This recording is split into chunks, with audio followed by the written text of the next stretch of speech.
turn back now or learn the stuff they don't want you to know.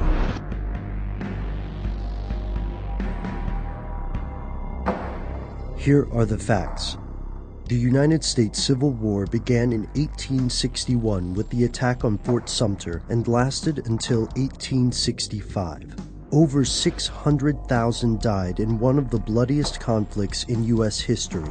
The consequences of this war left a lasting mark on the nation, and over 150 years later, the war remains vivid in the American consciousness. Historians have analyzed the war from numerous perspectives, including its effects on the country's legal system, the assassination of President Lincoln, the role of chattel slavery, and more. But, according to some people, we should be more concerned about analyzing the present. Some believe the United States is gearing up for a second civil war. Here's where it gets crazy. Over the summer of 2012, several lawmakers, media personalities, and judges like Lubbock, Texas's Tom Head made the news when they predicted armed revolts against the Obama administration. These statements have largely been treated as hyperbole. After all, modern media pundits are embarrassingly fond of calling almost any domestic debate a war. The war on Christmas, for example, or the war on women. Yet the theorists predicting a new civil war are not talking about varying opinions on discrimination or saying happy holidays. They're talking about detainment camps on U.S. soil, the extinction of privacy, and, ultimately, a government that will wage war against its own people. And while predictions of a civil war are prominent today, they're far from new. Consider the controversy over the Reagan-era readiness exercise in 1984. Rex 84 was part of a larger project known as Operation Garden Plot, a Department of Defense plan for combating wide-scale civil disturbance.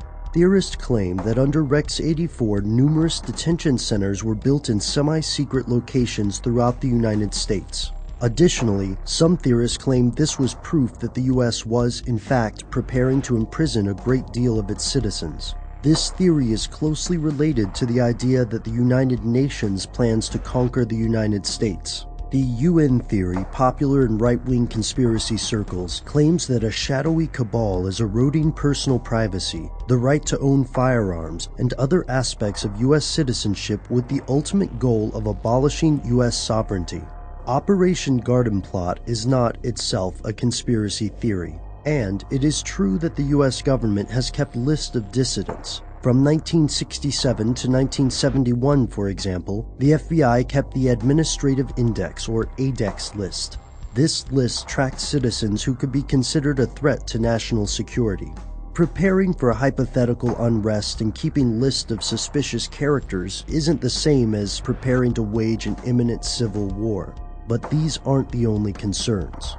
The Department of Homeland Security recently purchased 450 million rounds of ammunition, and they're not the only department shopping for bullets. The Social Security Administration has requested quotes for 174,000 rounds of hollow point ammo. Additionally, citizens from across the political spectrum are concerned about the annually reviewed National Defense Authorization Act. Along with similar legislation, the NDAA arguably paves a legal route to indefinite detention for citizens who meet certain conditions. While the outlandish calls for armed revolt are probably just political posturing, it is absolutely true that the U.S. government has contingency plans in place for domestic unrest, whether due to a natural disaster, an influx of immigrants, or widespread rebellion.